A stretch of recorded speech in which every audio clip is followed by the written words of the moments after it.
गांव के किनारे पर एक पुरानी हवेली थी जिसे लोग भूतों का घर कहते थे। कई वर्षों से वह हवेली वीरान पड़ी थी क्योंकि जो भी वहां रहने गया उसे अजीब घटनाओं का सामना करना पड़ा। हवेली की खिड़कियां रात में खुद ब खुद खुल जाती, सीढ़ियों पर किसी के चलने की आवाजें आती और कभी-कभी हवा में एक बच्ची की हंसी गूंजती थी।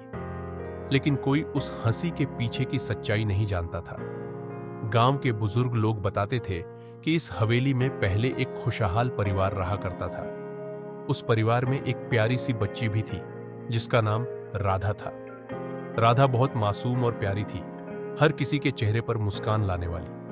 लेकिन एक दिन अचानक एक भयानक हादसा हुआ। घर में आग लग गई और उस आग में राधा की जान चली गई। उसके माता पिता इस दुख से टूट गए और कुछ महीनों बाद वे भी गांव छोड़कर चले गए। बस तब से हवेली वीरान हो गई। कई साल बीत गए, लेकिन गांव में एक नया परिवार आया जो इस पुरानी हवेली में रहने को तैयार हो गया। यह परिवार 3 लोगों का था, माँ, पिता और उनकी छोटी बेटी सीमा। हवेली के बारे में सुनाई जाने वाली कहानियां सुनकर भी वे डरे नहीं और वहां रहने आ गए।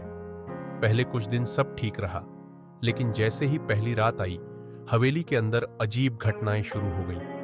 सीमा रात को सोते समय अचानक जाग गई और उसे महसूस हुआ कि कोई उसे देख रहा है। जब उसने कमरे के कोने की ओर देखा तो उसे वहां एक धुंधली सी परछाई दिखी। वह डर गई और जोर से चिल्लाई। उसकी मां दौड़ कर आई, लेकिन कमरे में कोई नहीं था। अगली रात सीमा को फिर से वही अनुभव हुआ। इस बार उसने एक छोटी सी लड़की को देखा जो उसके बिस्तर के पास खड़ी थी। वह लड़की मुस्कुरा रही थी, उसकी आंखों में मासूमियत थी। सीमा का डर धीरे धीरे कम हो गया। उसने पूछा, तुम कौन हो? उस छोटी बच्ची ने धीरे से कहा, मैं राधा हूं, मैं यहां रहती हूं।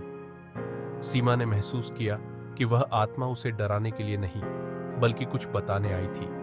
राधा ने सीमा से कहा, मैं बुरी आत्मा नहीं हूं, मैं बस अपने अपनों का भला चाहती हूं।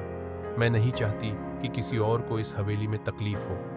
सीमा ने यह सब अपनी मां को बताया। पहले तो उसकी मां ने इसे सिर्फ एक सपना समझा, लेकिन धीरे धीरे घर में और भी अजीब घटनाएं होने लगी। घर के दरवाजे अपने आप खुल जाते और कभी कभी सीमा को राधा की आवाज सुनाई देती, जैसे वह उसे किसी खतरे से बचाने की कोशिश कर रही हो। एक रात सीमा की मां ने राधा की आत्मा को खुद महसूस किया। वह किचन में कुछ बना रही थी जब अचानक गैस लीक होने लगी। तभी किसी ने उसके हाथ से माचिस छीन ली। उसने पलटकर देखा तो राधा की परछाई दिखाई दी। उसी पल उसे समझ में आ गया कि राधा ने उनकी जान बचाई थी। इस घटना के बाद सीमा और उसके माता पिता ने राधा की आत्मा को एक धन्यवाद दिया और उसके लिए एक विशेष पूजा आयोजित की। पूजा के बाद राधा की आत्मा ने आखिरी बार सीमा से कहा, अब मुझे शांति मिल गई है, मैं हमेशा तुम्हारे साथ रहूंगी, पर अब तुम मुझसे डरना नहीं।